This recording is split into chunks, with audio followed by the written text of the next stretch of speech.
Shankar sir படம் அப்படின்னா ஒரு சில சிக்னேச்சர் இருக்கும். எந்திரன் எடுத்துக்கோங்க, அந்நியன் எடுத்துக்கோங்க. ஒரு மாதிரி பயங்கர பிரம்மாண்டமா காட்டுறது. இன்னொன்று பக்கம் அன்லாஜிக்கல் ஆக்ஷன் ஃபைட்டை லாஜிக்கலாக காட்டுற அந்நியன். அந்த மாதிரி இருக்கும்போது இதில் எல்லா ஃபைட்டுமே ஆந்திரா ஃபைட் மாதிரி தான் இருந்துச்சு. ஒரு பெரிய ராடு, அந்த ராடை வந்து எஸ்ஜே சூர்யா கையில் குத்தி அப்படியே கை வளைக்கிறாப்புல.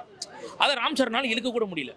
பட் எந்த இடத்துலையுமே நாங்கள் வந்து ராம் சரணை ரசிச்சதை விட எஸ்ஜே சூர்யா தான் ரொம்ப ரசிச்சோம். நாங்கள் அவரோட ஆக்டிங் ரொம்ப சூப்பராக இருந்துச்சு. சூப்பராக இந்தியன் டூவோட கம்பேர் பண்ணினா எல்லா படமும் சூப்பராக தான் இருக்கும். படத்தை வந்து கல்லா கட்டணுன்றதுக்காகவே என்ன பண்ணிட்டாங்கன்னாக்கா, ஒரு தடவை எலெக்ஷன், திருப்பி ரீ எலெக்ஷன், ட்ரோனை வச்சு தூக்குறது. இப்போ என்னன்னா, படம் பார்க்குற எனக்கு இவ்வளோ நேரமாக ஒரு மெசேஜாக நான் இதை பார்த்துட்டு இருக்கிறேன். இதுக்கப்புறம் வந்து அப்படியே கொம்பு சுற்றி விடும்போது இதனால எனக்கு என்னடா இதை பார்த்து நான் என்னடா பண்ண போகிறேன் அப்படின்ற மாதிரி நினைக்கும் போது திடீர்னு பார்த்தீங்கன்னா அப்படியே ஆக்ஷனு, திடீர்னு லாஜிக் மிஸ்டேக் அந்த மாதிரி கொண்டு போகும்போது என்னடா திரும்ப நீங்களும் இப்படி பண்ணிட்டீங்களா அப்படின்ற மாதிரி ஹீரோயின் கிளாமருக்காக வந்துட்டு போனாங்க. ஹீரோயின் ரிமூவ் பண்ணி தான் குழந்தைங்களும் சேர்ந்து இந்த படத்தை பார்த்துருக்கலாம். பட் இப்போ குழந்தைங்களாம் பார்க்க முடியுமான்றது ஒரு பெரிய கேள்விக்குரிய. அந்த அளவுக்கு கிளாமர் பயங்கரமாக இருக்குது. படத்துக்கு ஹீரோயின் தேவை இல்லை. படத்துக்கு ஹீரோயின் இல்லாமலே இந்த படத்தை ஓட்டிருக்கலாம். ஏன்னா அவங்களால தான் இந்த சீன் நகர்ந்துச்சுன்னு கிடையாது. இது சங்கர் சார் படம்னு நினச்சி வந்தீங்கன்னா உங்களை டிசப்பாயிண்ட் பண்ணும்.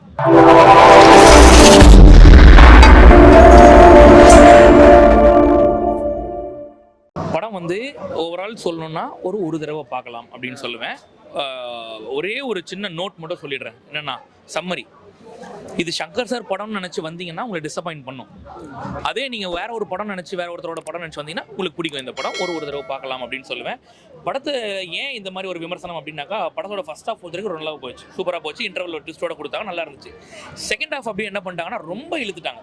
இந்த படத்தில் பொலிட்டிக்கல் கண்டென்ட் பேசினாங்க, ரொம்ப நல்லா இருந்துச்சு. ஆக்சுவலாக ஒரு அதிகாரிகளும் பார்க்க வேண்டிய ஒரு படம். ஏன்னா வந்து இன்னைக்கு அரசாங்கம் தான் அதிகாரிகளை வந்து கண்ட்ரோல் பண்ணுற மாதிரி நமக்கு எல்லாருக்குமே தெரியும். அந்த அதிகாரிகள் பார்க்க நேர்மையான அதிகாரிகள் நினச்சா அரசியல்வாதிகளே ஓட விடலாம் அப்படின்ற மாதிரி காமிச்சிருக்காங்க. ரொம்ப நல்லா இருந்தது. ரொம்ப நல்ல ஒரு கண்டென்ட். அரசியல்வாதிகளும் பார்க்கணும், அதிகாரிகளும் பார்க்கணும். அந்த மாதிரி ஒரு படமா எடுத்திருந்தாங்க. இதுல வந்து என்னன்னா, செகண்ட் ஹாஃப்ல கமர்ஷியலா போயிட்டாங்க. படத்தை வந்து கல்லா கட்டணுன்றதுக்காகவே என்ன பண்ணிட்டாங்கன்னாக்கா, ஒரு தடவை எலெக்ஷன், திருப்பி ரீ எலெக்ஷன், ட்ரோனை வச்சு தூக்குறது. இப்போ என்னன்னா, படம் பார்க்குற எனக்கு இவ்வளோ நேரமாக ஒரு மெசேஜாக நான் இதை பார்த்துட்டு இருக்கிறேன். இதுக்கப்புறம் வந்து அப்படியே கொம்பு சுற்றி விடும்போது இதனால எனக்கு என்னடா இதை பார்த்து நான் என்னடா பண்ண போகிறேன் அப்படின்ற மாதிரி தோணும். நீங்கள் ஃபுல்லாகவே வந்து பார்த்தீங்கன்னா ஒரு மேஜிக் ஷோ மாதிரி காமிச்சிட்டே இருந்தீங்கன்னா நாங்கள் பார்த்து ரசிச்சுட்டு போவோம்.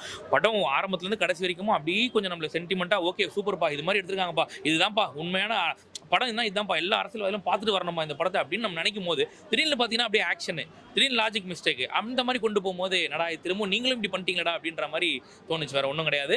ஓவரால் படத்தை ஒரு தடவை பார்க்கலாம் அப்படின்னு சொல்லுவோம். படத்துக்கு ஹீரோயின் தேவை இல்லை. படத்துக்கு ஹீரோயின் இல்லாமலே இந்த படத்தை ஓட்டிருக்கலாம். ஏன்னா அவங்களால தான் இந்த சீன் நகர்ந்துச்சுன்னு கிடையாது. எனக்கு தெரிஞ்சு ஹீரோயின் போர்ஷன் படத்தை கொஞ்சம் ட்ராக் ஆகுச்சு அப்படின்னு தான் சொல்லணும். மற்றபடி ஹீரோயின் கிளாமருக்காக வந்துட்டு போனாங்க. ஹீரோயின் ரிமூவ் பண்ணி தான் குழந்தைங்களும் சேர்ந்து இந்த படத்தை பார்த்துருக்கலாம். பட் இப்போ குழந்தைங்களாம் பார்க்க முடியுமான்றது ஒரு பெரிய கேள்விக்குரிய. அந்த அளவுக்கு கிளாமர் பயங்கரமாக இருக்குது. சங்கர் சார் படம்னா அது கண்டிப்பாக இருக்க தான் செய்யும். நீங்கள் அதே மாதிரி சங்கர் சார் படம் அப்படின்னா ஒரு சில சிக்னேச்சர் இருக்கும். எந்திரன் எடுத்துக்கோங்க, அந்நியன் எடுத்துக்கோங்க.